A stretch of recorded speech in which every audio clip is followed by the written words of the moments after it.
Hi, my name is Jim Inasenzi, and I'm here to introduce the first Hall of Fame award.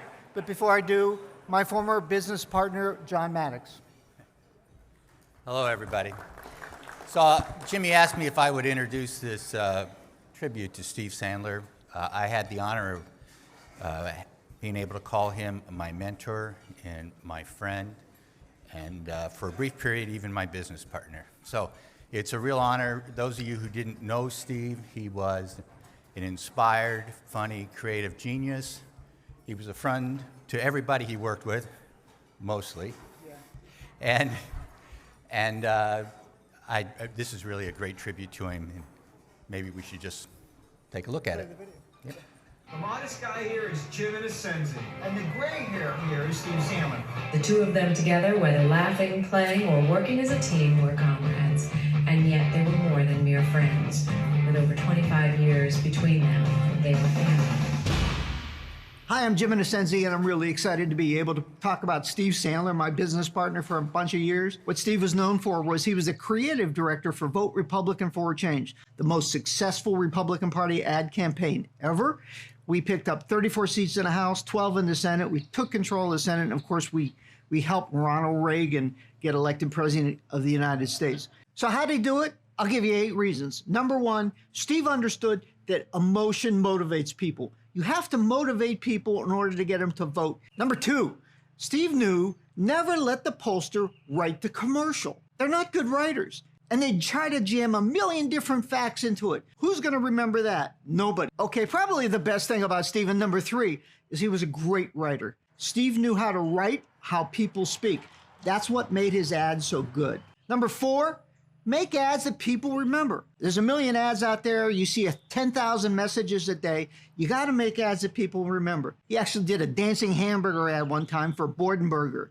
I remember the ad, but nobody remembers Bordenburger. Number 5, for all you young people out there, nah, f that. So all you young f***s out there, understand something. If emotion is better than logic, use an emotion that people are going to laugh at. Steve loved to use humor instead of anger.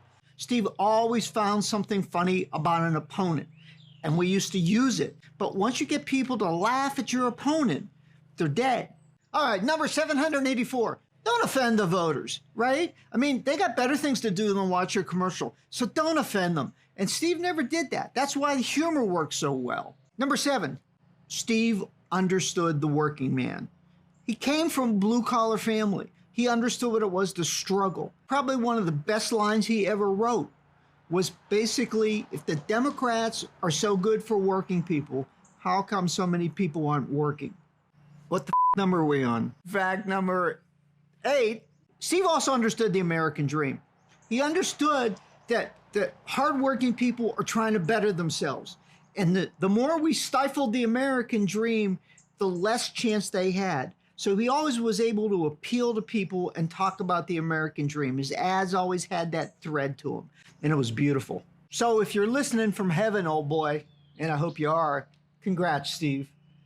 I mean, who would have thunk a guy who bowled Main Street in Bangor, PA, and who had lunch with Pancho Villa, and who wasn't afraid to tell a fat guy to put a jacket on to cover his gut, right, would ever make it in such an august Hall of Fame? But you did.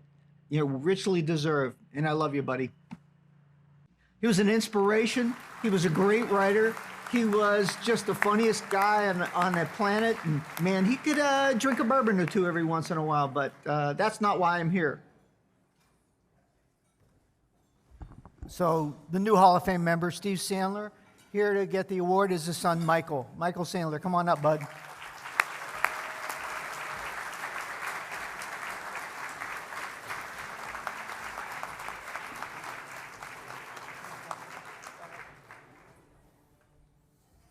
Hi, I'm Michael Sandler. I didn't realize there were going to be so many people here. I'm just going to talk to my table with my family, then I won't be so nervous. When Jim called and said that our father had been elected into the Political Consultant Hall of Fame, I think everyone in our family had the same thought, which was, there's a Political Consultant Hall of Fame? I mean, who knew you people even had an organization, much less a Hall of Fame? But then, of course, there was the immense pride in realizing that my father had been chosen for this honor. Being in any kind of Hall of Fame is a really big deal. He's now in the illustrious company of Ailes and Carville in this organization, the only two consultants I've ever heard of. Babe Ruth and Willie Mays in the Baseball Hall of Fame, the Beatles and the Rolling Stones in the Rock and Roll Hall of Fame, and of course Lincoln Logs and the Hula Hoop from the Toy Hall of Fame. Rarefied air indeed. I worked for Jim and my father for a few years as a media buyer in the early 90s, coming out of college when I was trying to figure out what to do with my own life. So I actually got to see the process from the inside. My father would talk to clients, figuring out the goals of the campaign, and then he would spend many hours in his office playing bridge by himself. He would sit at his desk and just literally deal out forehands and play bridge for hours at a time. That was his process. That was his creative process. That's how he thought of the scripts that he would write. Then he would turn to the side and he would bang out a script on his IBM Selectric typewriter, and when it was done, he would have me type it up on a computer, something he hadn't quite mastered yet. He could make the shocking or serious ad, but he was at his best, like Jim was saying, when the message was conveyed through comedy. He made a lot of very funny spots over the decades in the business. Babe Ruth had 714 home runs. My father wrote thousands of ads. The Beatles had 34 top 10 hits, and my father had tens of millions of dollars worth of commercials playing on Oprah Winfrey and local news stations. Hall of Fame, baby, Hall of Fame. Once in a while, his candidates even won a race. My father had a master's degree in creative writing from Johns Hopkins University.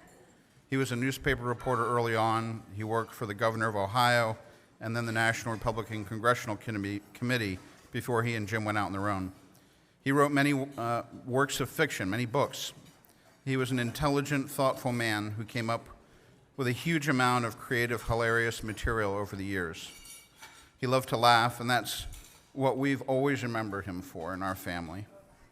He loved his kids, he loved his wife, he loved his grandkids, and he understood that family was what was most important in life.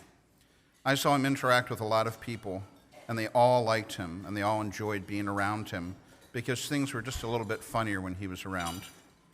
We're proud and grateful that Steve Sandler is being given this award, and since he has now achieved this lofty status of being in the Hall of Fame, we'll be selling his old signed scripts in the back for $200 a piece. Thank you.